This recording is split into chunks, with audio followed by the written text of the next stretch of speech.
So now we have Chris. Welcome, Chris, and you're going to give us a presentation on the recent renovation works of the church, which I've certainly seen. So yeah, the floor's yours, or yours and Laura's, depending who's doing the presentation. Well, it's a joint thing, actually. Laura's going to press the button to operate the slides, and hopefully I'll be able to keep track of them and talk them through as we go through. So, well, first of all, thank you for inviting me to come to the meeting. It's an unusual situation, I know, on Zoom, but I think I've got about 10 minutes. Is that about right for yeah, I think that's fine. That's fine, yeah. Chris. Yeah. So we put together some slides really of the recent sort of contract that took place. I won't go too much into the history of the place because I think you probably rightly or wrongly already know a reasonable bit about the place, but it's a very precious ancient building in our village. I'm a conservation architect, but I'm wearing the Friends of the Old St Mary's Church hat this evening, and you'll know that there's been various contracts have taken place, the most recent being the redecoration. The church is quite special in as much as it's what you would call a prayer book church. It missed its Victorian makeover, so you've actually got some very interesting aspects to the building. So, sorry, Laura, I've just realised we haven't got the first slide on. Would you like to? I was just waiting until you finished speaking before I sorry, I just went over the top of you. I felt a bit bad. Yeah, no, fine. Let's kick off. Sorry. Oh, here we go. Excellent. Great. Can everybody see that? Yeah. Yep. Great. Yep. It's well, there it is, the church you all know and love. That's a shot taken in the early part of the last century. Hasn't changed a great deal sort of since then. But as I say, the key part of the project was really enacting the legacy that was left by Mrs. Henderson in the village. She left £50,000 towards the internal redecoration of the building. Could we go on to the next slide, Laura? But before we could do the inside, the outside, it needed some TLC to make it sort of wind and weather tight. There had been some theft of some lead at the valley gutter, plus also general deterioration had taken place, which obviously the water's leaking through into the building and would affect any decorations. So back in 2016-17, there was an external contract, you probably remember it, involving renewal of the lead valley gutter, plus also timber cladding to the spire. You can see the two men at the top there doing the timber work, and in fact just about to put the little cross back on. So that was quite an important thing to stabilize the exterior of the building first. And if you can go on to the next slide, please. This is one of my former colleagues up on the roof. Simon Marks is the conservation architect, looks after the building on behalf of the Church's Conservation Trust. You're probably aware that as the church is redundant, it's looked after by a separate organisation and nothing to do with the Church of England anymore. Simon is there standing on the valley gutter, looking, because it'd been leaking for some time. And if we go on to the next slide, Laura, you can see there what's been going on underneath where the lead had been. A lot of serious rot had occurred, dampness coming through the fabric and into the interior of the building. So all of that needed to be safeguarded and put right before we could actually start the contract of internal redecorations. We now go on to the next slide, Laura. So having got the building wind and weather tight, work commenced in November of last year. You can see the scaffolding is going up there and full protection throughout the building.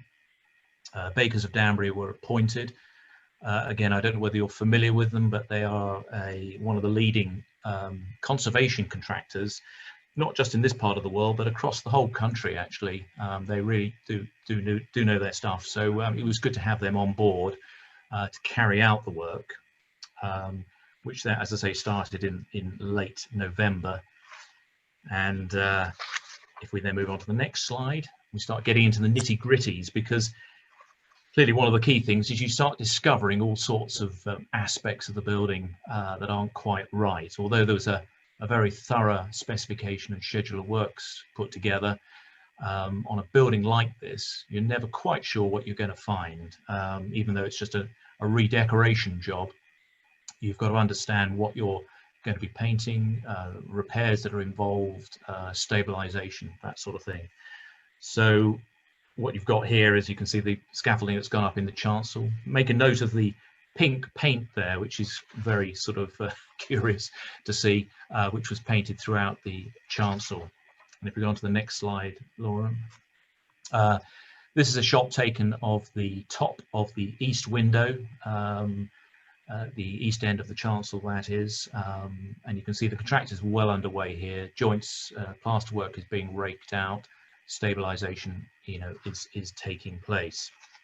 If we go on to the next slide, this is looking back again into that chancel area. What you've got there is severe deterioration of the windowsill to the north window of the chancel, which all had to be carefully dug out. We even found black bitch mastic paint at low level, which had possibly been put on in the 1960s to help moisture from coming into the building. And the pink paint, we think, is some form of distemper that was possibly put on back in the 1940s and 50s. So all of these sort of things you're discovering. Ideally you want to put lime wash on, but you've got to stabilize the surface before you get going. And the next slide, please, Laura. This is just typical of what was going on. We found that once you started scraping the surface, sheets of paint were just coming off because there wasn't a proper adhesion to the background surface. That pink, as I say, was some form of distemper, which was probably put on mid-20th century with all good intentions, but unfortunately it creates a real difficulty when you're trying to deal with it further down the line. Sorry, did somebody say something? No. Next slide, please, Laura. So as well as the stabilizing the walls, clearly the ceilings are part of the decorating contract as well. This is the ceiling over the chancel, where quite a bit of the plaster had become detached from the timber laths. So what you're looking at there is a traditional way of plastering the inside of a building. You've got timber laths nailed to the ceiling joists. Those have rotted because of damp penetration and started to sag. The plaster is detached and come away. Also, the laths are very close together, so the plaster hasn't been able to adhere particularly well. So there were large areas of that had to be carefully cut out. And in conservation terms, we're trying to retain as much of the original or early fabric as possible. The aim is not to make this into a new looking building. Part of the character is the pattern of age, but also there's a lot of history there, which we're still discovering. And if we go on to the next slide, this shot, in case you're wondering what it is this is where you're again stabilizing the plaster. What we're doing there is very carefully securing the plaster from sagging any further by putting stainless steel screws and washers in, which are slightly recessed into the plaster surface, and then they're made good afterwards. What that does is it doesn't necessarily pull the plaster back in place, it just stops it from sagging any further. And next slide, please. Now, the thing which you probably have heard about, of course, is that we discovered medieval wall paintings. It wasn't a total surprise because a building of this age, you do expect this, but what we didn't know is where they would be and how many there would be of them.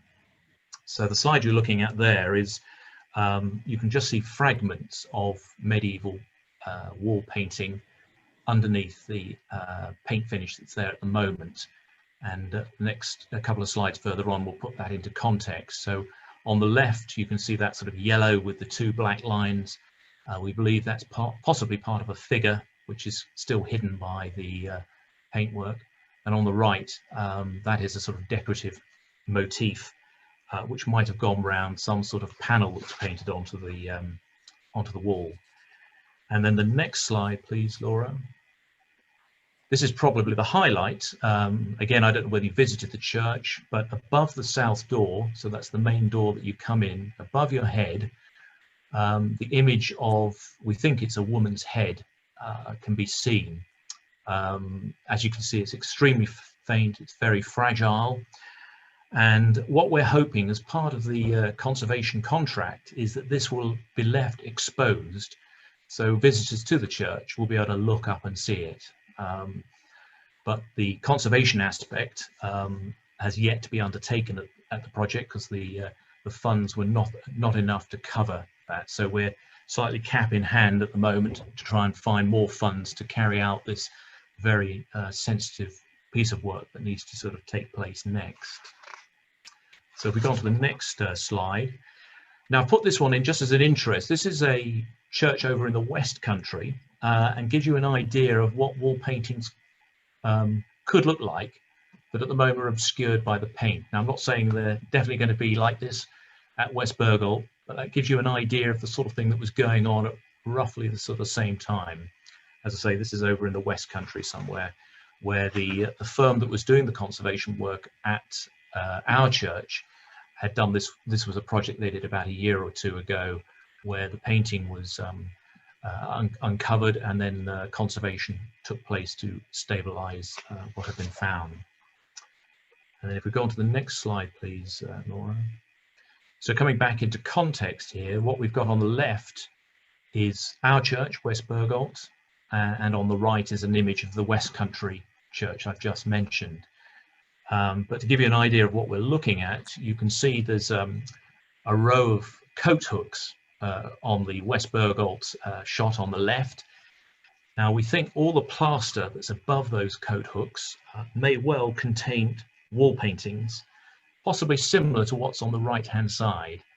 That sort of scruffy little patch you can see in the middle is where the one of the images that I showed you earlier of the painting is actually located. But one of the key challenges of this work is that the plaster is so friable and fragile, you only have to tap it and the whole lot could start falling down. So what's got to happen is a regime of consolidation.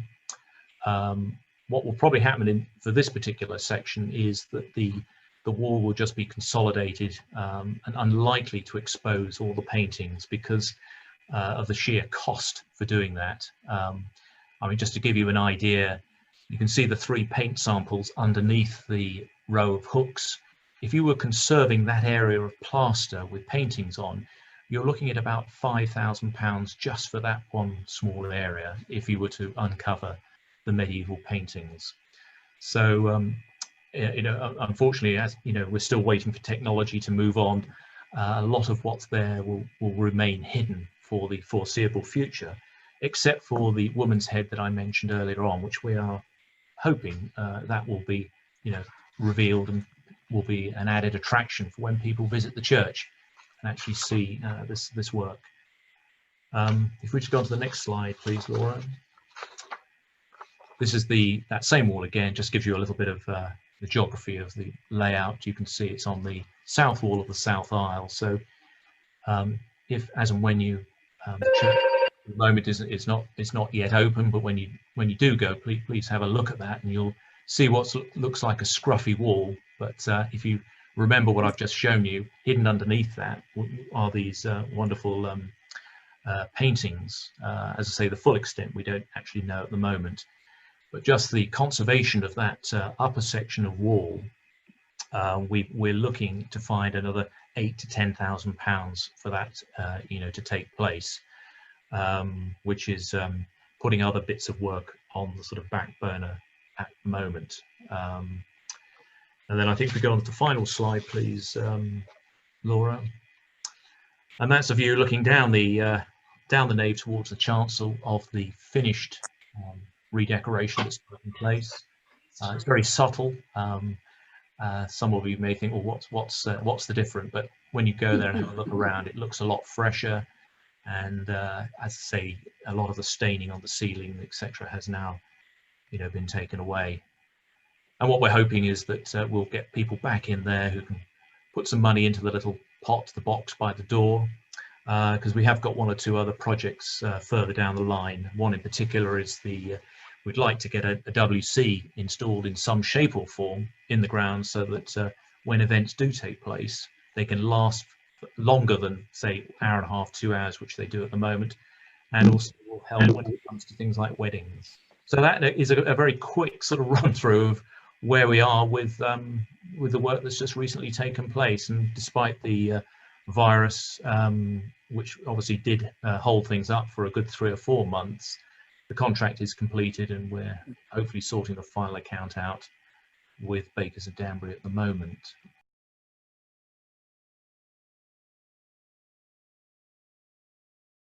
So that really brings that to an end. If anybody's got any questions, I'll be interested to hopefully answer them for you.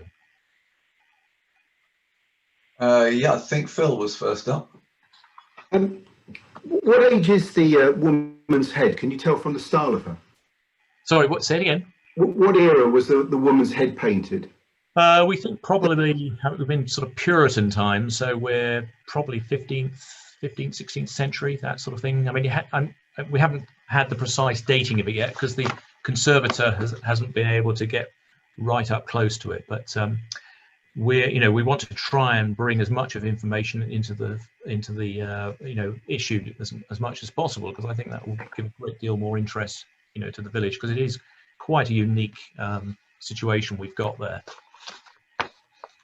As soon as we find out, we'll probably do an article or something like that. Maybe put something in the parish magazine, the bulletin or something. The bulletin, yeah. Anybody else? Andrew.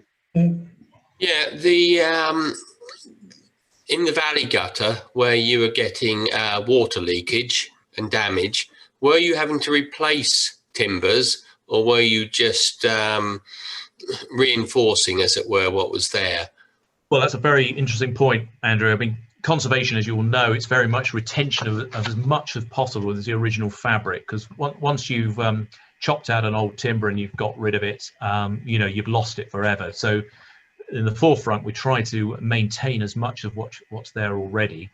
But clearly, if it's lost its structural integrity, maybe it's just turned to a pile of dust, or it's riddled with woodworm, then it's carrying out what they call an honest repair. Now, in that situation, it's not on show, because once the valley gutter goes back, we will probably put back, a good bit of good quality oak, on a like-for-like sort of basis to reinstate, and also to maintain the structural integrity, because clearly that valley gutter will need to be boarded back out, ready to receive the lead, which of course has now been done. I mean, what didn't help matters was some of the lead was stolen, which clearly meant there was absolutely no protection for a while at all. I'm pleased to say that there is now an alarm system on that gutter, so if anybody gets up there now, it will trigger and send an alarm.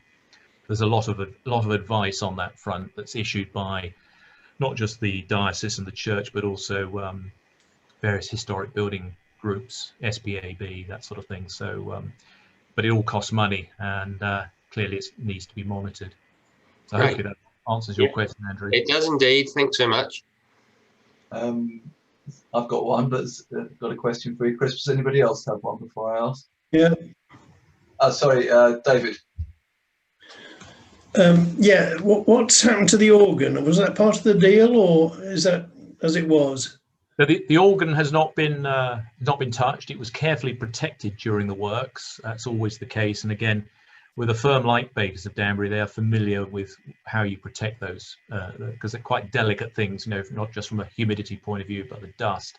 Yeah. So what happened when the job was finished, the organ builder came back and carried out an inspection to make sure that it was working properly, and make sure there's no dust had got into it. So, but in terms of its workability, it certainly won't be any worse than it was before, but it wasn't part of the project. That's another cost altogether, which will be on the list as and when.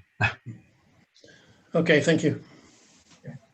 Chris, am I right in thinking that although the fragments that you shown are there's a sort of reddish hue to quite a few of them, they would have been completely brightly coloured, would they? I mean, the Cornish church examples is sort of reddish brown colour, but would they have been all sorts of colours? Yes, they were. I mean, they were quite very bright, and I mean, we've seen yellow ochres and quite a cross section of colours. I think clearly, as and when more investigation takes place, hopefully we'll find more that will give a bit more of a sort of background and story of the whole thing. You know, it's interesting because they were whitewashed over, I suspect, you know, when there was the not, you know, civil war time just before, and you know, religious wars, etc. It's a very you can't quite imagine that in this, you know, current times, but there were some radical things, and West Burgolt was quite known for its radicalism, actually. You've probably read of its various vicars in charge who were drunk in charge, etc. Well, all sorts of other things that went on, which makes it even more interesting, actually. So hopefully you'll be able to get along there and see it, you know, in all its glory, really. But as I say, there are further projects too that we've got in the pipeline. It's all to do with gathering the fundraising, which, as you can imagine, the best part of a year we haven't done any because we haven't been able to open the place up. No. Well, I'd just like to thank you for all that presentation. It's absolutely fascinating. I dare say there is some stuff already on our village website, but obviously if you want to put more up there, we can help with that. Indeed. Slides, for example, with your excellent commentary over the top would be quite good, I think. So bring it alive a little bit. And certainly West Burgolt Old Church has certainly fared better than lots of other Essex older churches. I was reading the saga of, I think it's the church, which is now onto its sort of 15th year of deciding what to do with it. So we've been lucky, really, to have you and have the other people involved to be able to you know, like your predecessors, take care of the church and give it another lease of life until more funds are available for further work. So well, at least another 800 years anyway. So